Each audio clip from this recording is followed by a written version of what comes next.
How to fix camera crashing in Samsung F36.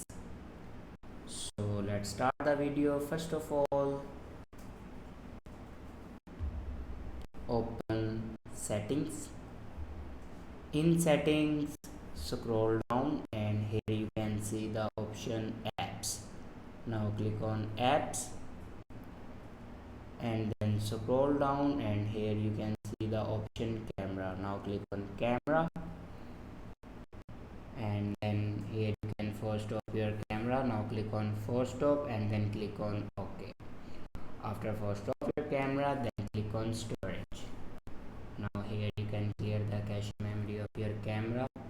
After clear the cache memory, then go back to the main page of your settings and click on general management. Now scroll down and click on reset and click on reset all settings. Now again click on reset settings. After reset all the settings, then go back to your home screen and restart your device. For restart your device, press and hold power button and then click on restart. After doing these steps, your problem will be fixed. I hope this video is helpful for you. Thanks for watching.